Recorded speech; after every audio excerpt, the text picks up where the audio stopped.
Assalamualaikum warahmatullahi wabarakatuh. Kembali bersama saya Suwanto di channel Suwanto Aljafi.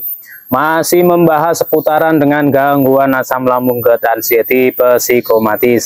Nah, perlu saya sampaikan ya teman-teman, sebelum saya memulai video pada kesempatan kali ini, bahwa saya ini bukan seorang dokter, juga bukan seorang psikiater, bukan juga seorang psikolog, bukan seorang terapis ya, dan juga bukan seorang paranormal ya, bukan ya. Saya hanya orang biasa yang dulu pernah mengalami gangguan asam lambung GERD anxiety psikomatis selama kurang lebih hampir 5 tahun ya.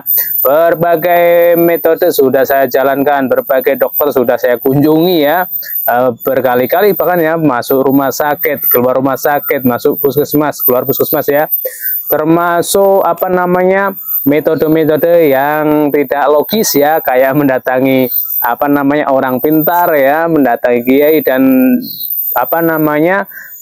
terapi-terapi, pokoknya hampir semua metode tentang penyembuhan asam lambung ini sudah saya pernah coba dan tidak ada yang membuat saya pulih ya.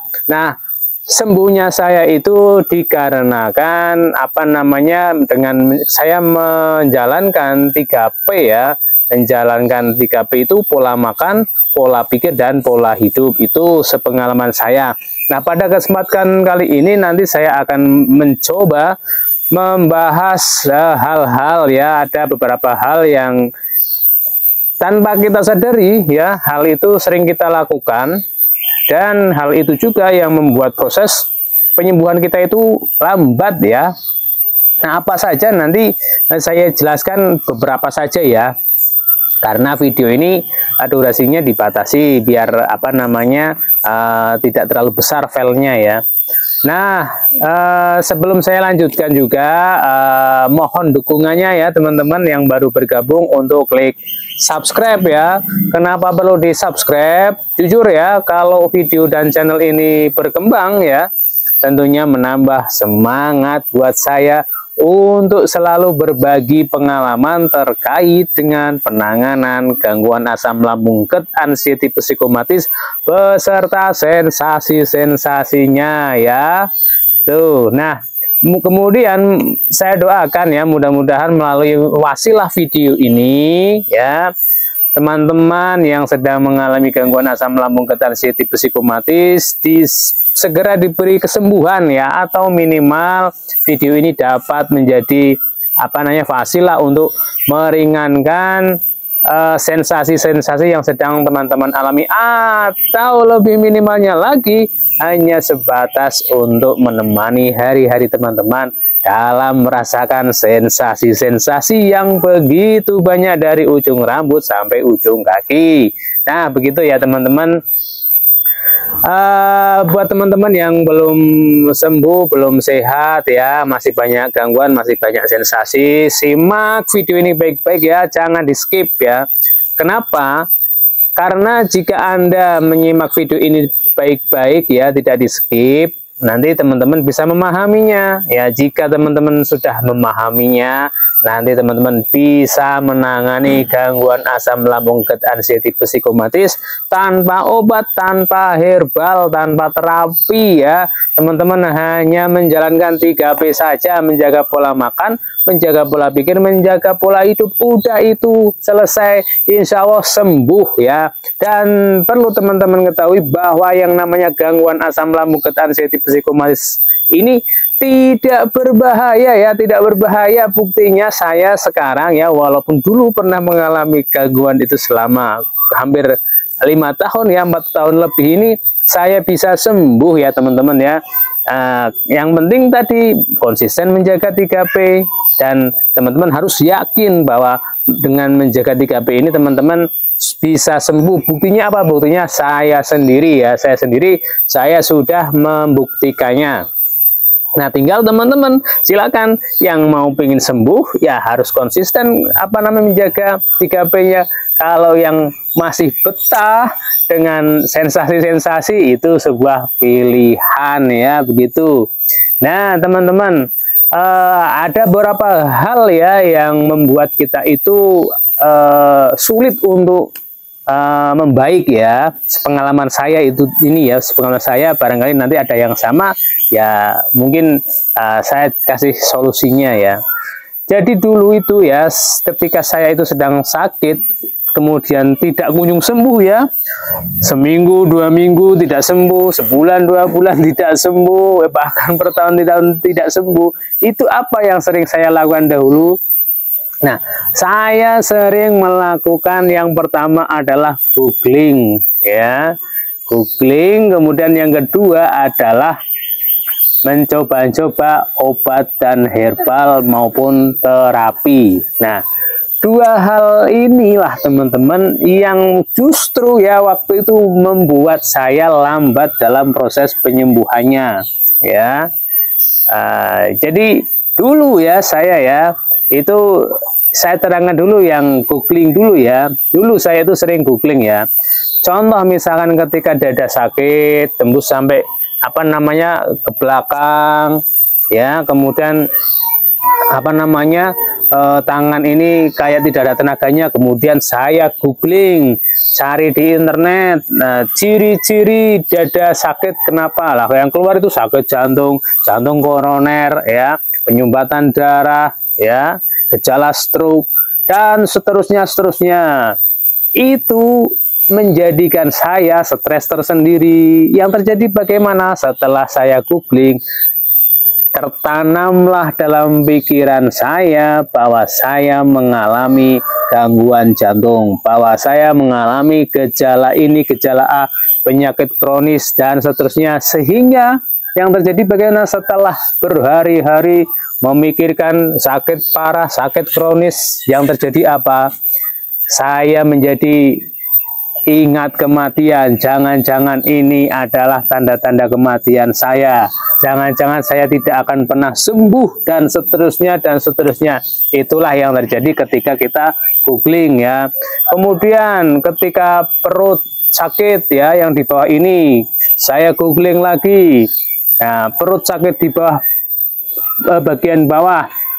Nah, kemudian muncullah indikasi sakit ginjal, indikasi sakit apa namanya empedu dan seterusnya. Nah, kemudian saya googling lagi ciri-ciri apa namanya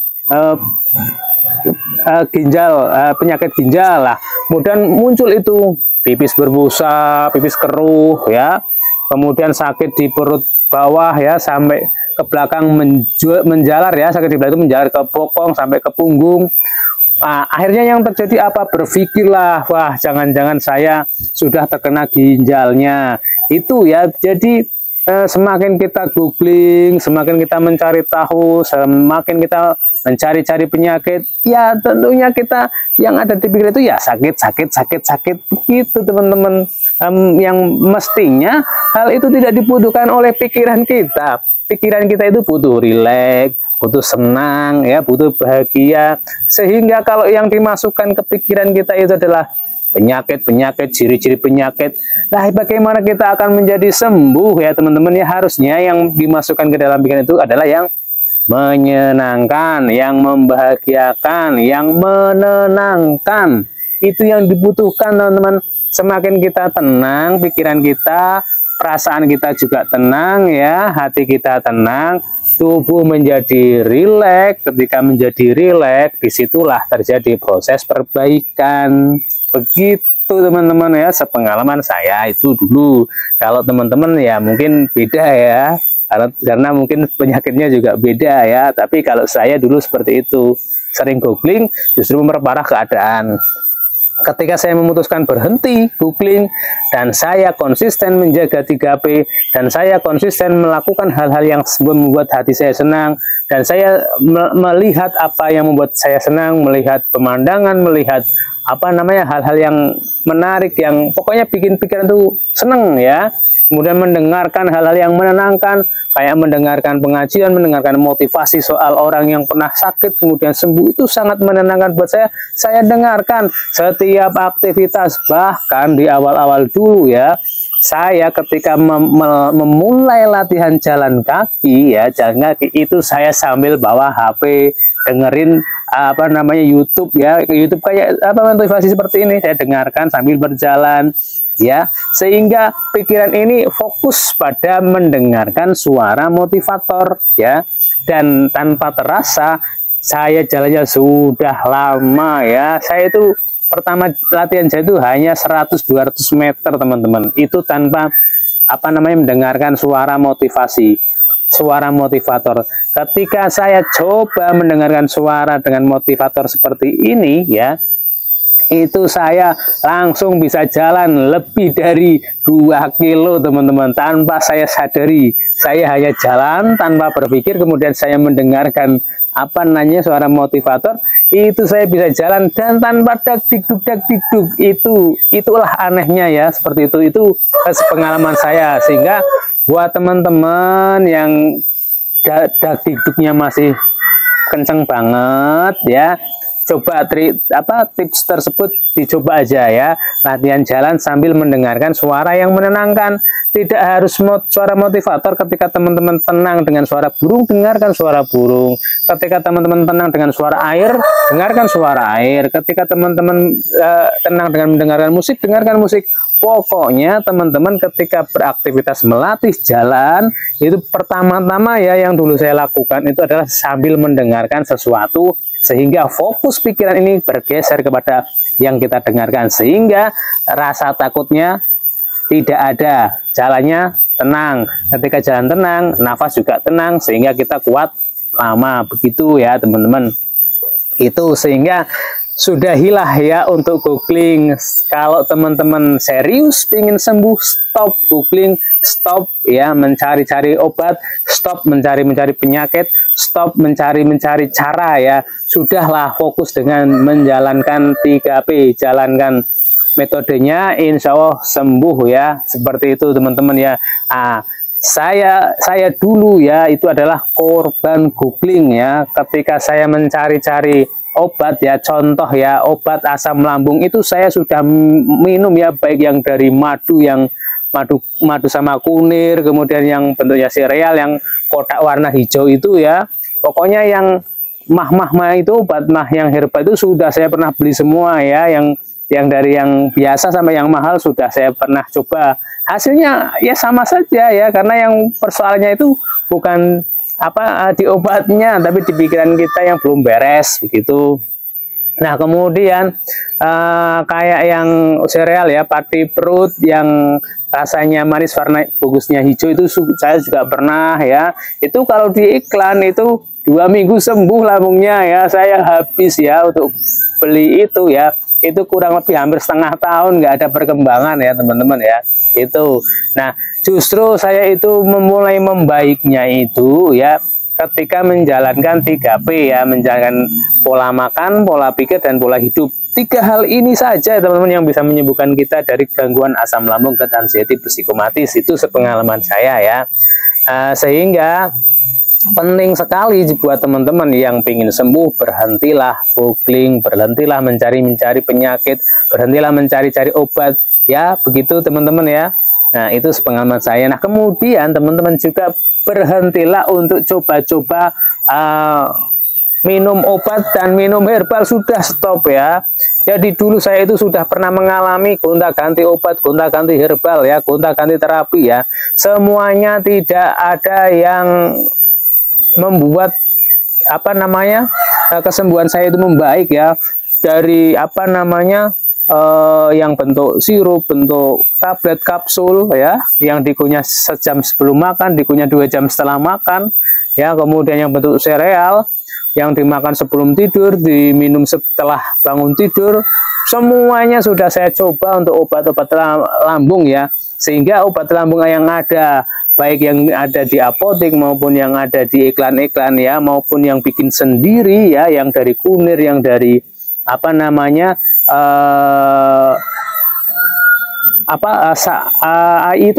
pati ketela, kemudian pati perut, kemudian daun daun-daunan itu banyak ya, ada daun itu sukun ya, terus ada lagi dari